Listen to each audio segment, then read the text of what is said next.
아이가 감각 추구 행동을 계속 하는데 어떻게 하면 못하게 할 수 있을까요? 감각 추구 행동 센소리 시킹이라고 하는 것은 먼저 특정 감각을 반복적으로 일상에서 자주 찾는 것을 말하는데요. 같은 동작을 일정 기간 동안 반복하거나 하는 상동 행동을 말하기도 합니다. 예를 들어서 몸을 좌우로 흔들거나 눈앞에다 손을 대고 막 이렇게 터는 행동 같은 것들이에요.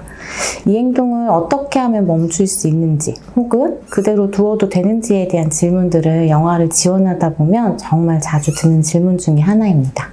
결론부터 이야기 드리자면 억지로 못하게 하는 것은 매우 어려운 일이에요.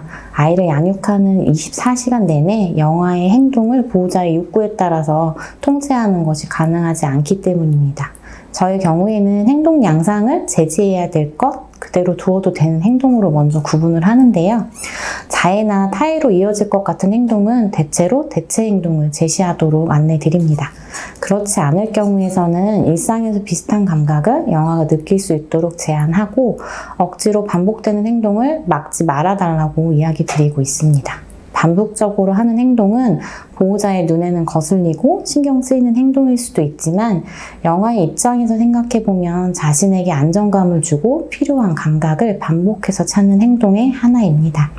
이를 억지로 제한할 경우에는 더 강하고 짧은 시간에 자극을 받을 수 있는 또 다른 행동으로 전환이 될 뿐이고 사라지지는 않습니다. 이 경우 대부분 감각 자극에 대한 강박으로 넘어가는 도전 행동으로 고착되는 경우가 많습니다. 그리고 이 과정에서 주 양육자와의 관계에 부정적인 감정을 주고받게 되는 경우가 많습니다. 감각 추구 행동을 바라보는 시선이 보호자와 주변의 시선에 머물 것이 아니라 영아의 시선에서 필요한 감각 자극을 찾기 위한 하나의 방법이나 수단으로 바라보는 것이 좋습니다. 그렇다면 대체 행동은 어떻게 가르쳐야 하나요?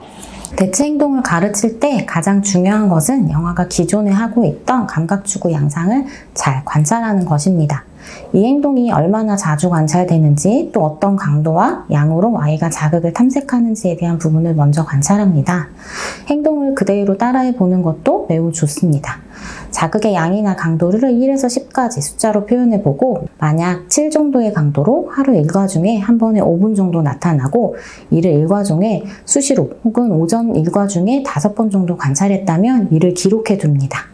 이러한 기록을 약 2주 정도 해보고 어떤 일과의 전후에 더 많이 관찰되는지 혹은 사전에 징후가 있었는지에 대한 부분들을 기록해보고 대체 행동을 적용해보는 것이 좋습니다. 대체 행동은 감각 추구 행동에서 얻을 수 있는 감각 자극과 동일하면서 기존의 영아가 찾는 자극의 양과 비슷하거나 처음에는 더 많은 양의 자극을 주어져야 합니다.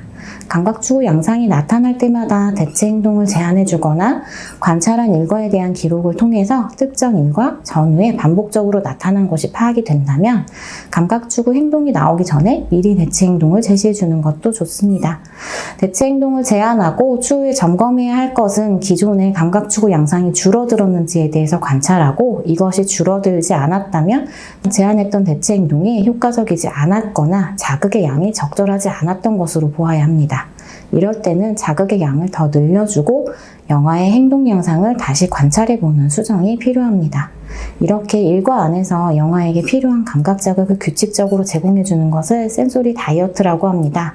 시간표처럼 짜기도 하는데 영아를 지원하는 전문가와 함께하거나 혹은 보호자가 계획하여 실행하여도 무방합니다.